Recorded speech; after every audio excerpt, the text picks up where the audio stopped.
टैगोर की देशभक्ति की दृष्टि जो अमार सोनार बंगला जैसी कविता में दिखाई देती है कि भारत की आध्यात्मिकता, महानता और मानवीय संबंधों पर केंद्रित थी, न कि राजनीति पर।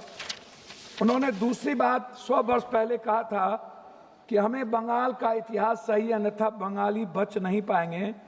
बंगाल का इतिहास चाहे जैसा भी लिखा जाए, यह मातृभूमि के लिए एक पुष्पांजलि है। क्या एक गरीब व्यक्ति जो सोना और चांदी इकट्ठा करने में असमर्थ है, उसे जंगली फूलों से मातृभूमि को श्रद्धांजलि नहीं देनी चाहिए? ये बात रविन्द्रनाथ टैगोर ने तीसरी पंक्ति उन्होंने कही थी, शक्ति, बुद्धि और धन मानवता का हिस्सा हो सकता है, लेकिन क्या शांति, सद्भाव और अच्छाई इससे भी उच्चतर हिस्सा नहीं है? इनको समझ में नहीं आएगा मैडम कि राष्ट्रीय गीत हमारे जीवन की संस्कृति है, हमारा संस्कार है, हमारा चरित्र है, हमारा विचार है, हमारे चिंतन में है, हमारे समर्पण में है, आहार व्यवहार खान पान में है, हमारे दायित्व और कर्तव्य की मूल आत्मा है और भावना है। अब ये 150 साल के बाद इस तरह की बात इस सदन में कर रहे हैं, जहां समय, काल, पात्र, टाइम, पर्सन, प्लेस, वे, दुनिया, पूरी वर्ल्ड इकोनॉमी की बात कर रहा है, पानी की बात कर रहा है, हवा की बात कर रहा है, पूरी दुनिया आर्थिक आजादी की बात कर रहा है, हर व्यक्ति की खुशियां की बात कर रहा है।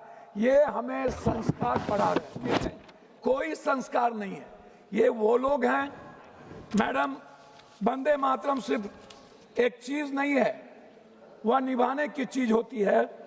राष्ट्रीय गीत सम्मान जरूरी है, पर राष्ट्र की समस्या का समाधान, ये बात हम नहीं कह रहे, ये बात रविन्द्रनाथ टैगोर ने कहा था। साहस, बलिदान और राष्ट्रभक्ति का प्रतीक, राष्ट्रवाद से ज्यादा मानवतावाद, नव मानवतावाद, नैतिकतावाद, मूल्यवाद एवं रोटीवाद का महत्वपूर्ण परिभाषा है। देशभक्ति भूखे से और भूखे पेट नहीं चलती है, इसीलिए उन्होंने कहा था कि वंदे मातरम सिर्फ गीत नहीं, मूल्यों का प्रतीक है। उन्होंने साफ शब्दों में एक बात कही थी कि कुछ लोग कभी आएंगे, शेर का खाल पहनेंगे और उसके शक्ल में शेर बन करके भारत की मूल आत्मा पर, मैडम बोलने तो दीजिए, की बात करेंगे। मैडम मैं कुछ चीज नहीं कहना चाहता, और की बात कहे वो थोड़ा सा समय दीजिए। संविधान को जलाया किसने था? संविधान, देश के संविधान ने भारत लोकतंत्र बनाया, जलाकर आप किसे संस्कार का परिचय दिए? मैं आपसे जानना चाहता हूं 53 साल आपने राष्ट्रीय झंडा क्यों नहीं लगाया? मैं आपसे जानना चाहता हूं कि आपके संस्था में, संगठन में और आपके संघ में कभी वंदे मातरम की संगीत और गीत क्यों नहीं हुई? कभी उसका सम्मान क्यों नहीं हुआ?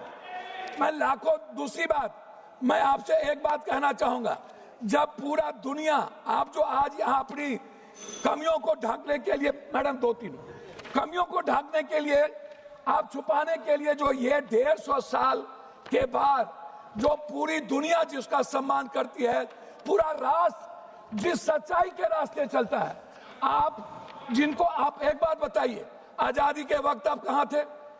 नेहरू जी 10 साल जेल में रहे, मिट्टी पर रहे। आप आजादी के बाद कहां थे? सुभाष चंद्र बोस हेडगवार के पास गए, हेडगवार ने उन्हें 2 मिनट, हेडगवार जी ने उन्हें लौटा दिया, फिर वो सावरकर के पास गए, फिर उन्होंने लौटा दिया। हमेशा हमेशा ये संघ और इनके नेता, हमेशा इन्होंने अंग्रेजों का सपोर्ट किया, हमेशा ब्रिटिश हुकूमत के साथ रहे इन्होंने। मैं आपसे पूछना चाहता हूं, कौन सी सोच तिरंगे, नारे और राष्ट्रगान से बड़ा बन गई आपके लिए?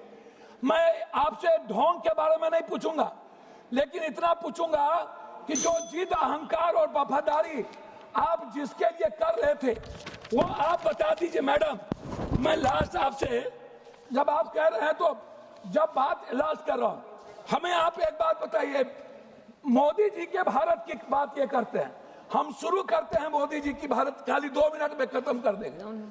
हम शुरू करते हैं मैडम मोदी जी की भारत सिर्फ 2 करोड़ नौकरी से।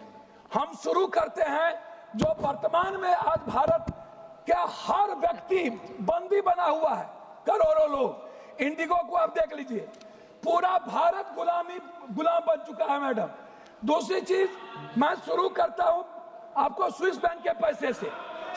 मैडम 2 मिनट मैं शुरू कर, मैडम 2 मिनट मैं शुरू करता हूं स्विस बैंक। 2 मिनट, आपको ज्यादा समय दे मैडम 2 मिनट, मैडम 2 मिनट।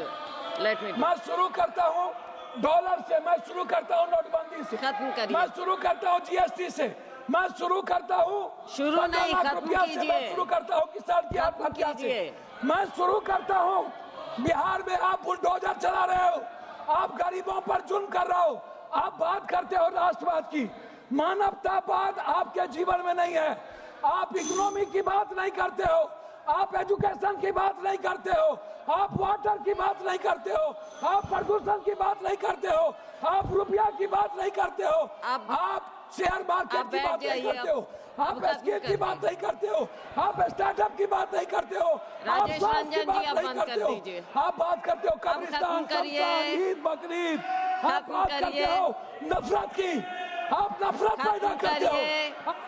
हो गया संबित पात्रा जी।